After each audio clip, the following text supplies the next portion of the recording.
Saya baru dapatkan kemarin, ada seorang muslim di Amerika. Dia tinggal di sebuah pemukiman di Amerika itu, yang di situ banyak geng-geng penjahat. Orang-orang yang berkulit hitam yang tiap hari memerkosa, membunuh orang, saling perang. Tapi dia nggak bisa apa-apa karena memang dia tinggal di wilayah situ bersama dengan orang tuanya. Tapi karena orang tuanya mendidiknya Islam, dia pakai jilbab. Setiap hari dia harus melewati gang-gang orang-orang ini. Jadi dia berusaha supaya tiba di rumah sebelum terbenam matahari. Karena kalau sudah malam, sudah gelap, udah kumpul tuh geng-geng semua di situ. Ringkas cerita adalah cerita kisah nyatanya. Muslimah ini pulang dari kampusnya agak malam pada satu hari. Sudah gelap, dia nggak punya pilihan, harus melewati gang-gang yang penuh dengan orang-orang jahat ini.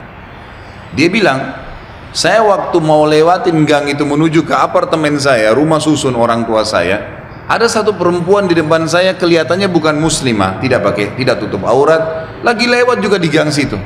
Tiba-tiba saya lihat dengan mata saya dikeroyokin oleh laki-laki itu, dipegangin, ditarik dengan paksa, dimasukkan ke dalam sebuah tempat dan terdengar suara teriak-teriak, kemungkinan diperkosa. Dan mereka sudah punya tim. Jadi yang narik ke dalam itu beberapa orang, nanti diperkosa, yang lainnya berdiri di depan gang seakan-akan tidak terjadi apa-apa. Nanti mereka gantian memerkosa orang, hampir tiap hari pekerjaan begitu. Maka muslimah ini mengatakan, saya lihat depan mata saya itu, tapi saya nggak bisa berhenti.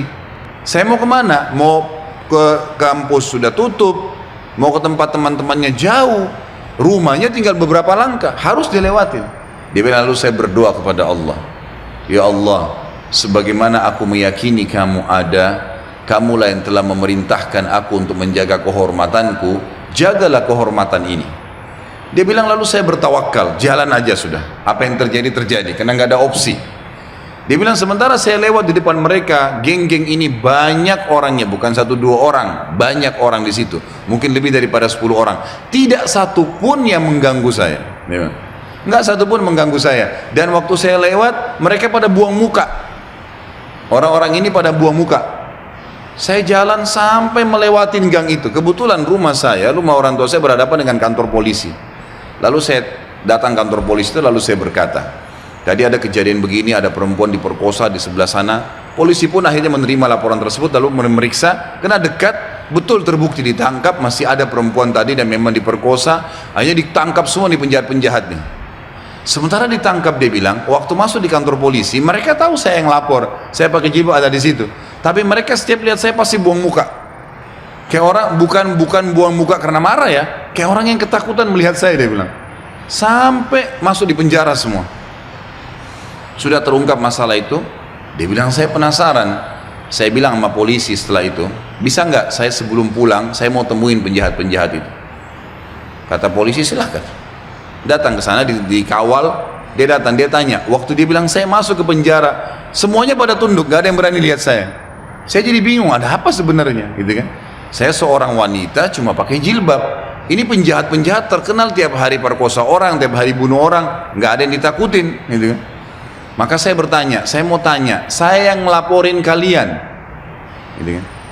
Maka semuanya ada satu orang yang menjawab mengatakan, kami tahu kalau kamu yang melaporin, gitu kan?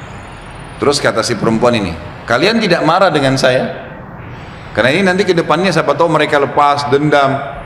Nggak ada yang nyaut, diam aja semuanya. Terus dibilang, saya mau tanya, kenapa waktu saya lewat tidak ada di antara kalian yang mengganggu saya? Saya ingin tahu, apa sebabnya? Ada satu orang, dia tidak angkat matanya ke arah perempuan, cuma dia tunduk, dia mengatakan, dari Anda lewatin gang sampai sekarang, di belakang Anda banyak orang yang menggunakan baju-baju putih yang menemani Anda, dan badannya besar-besar, kami takut. Perempuan ini bilang, saya tiba-tiba gemetar, hampir jatuh, kaget dengan informasi itu. Tapi itu kisah nyata, gitu kan? Kisah nyata. Dia bilang pun, kalau begitu baiklah, dia keluar, lalu dia ceritakan kepada keluarganya. Tapi apa yang kita ambil pelajaran dari kisah ini? Keyakinan kepada Allah Subhanahu wa Ta'ala mendatangkan pertolongan yang memang tidak masuk di akal manusia, tidak masuk di akal manusia, nggak bisa, susah untuk dihubungkan itu.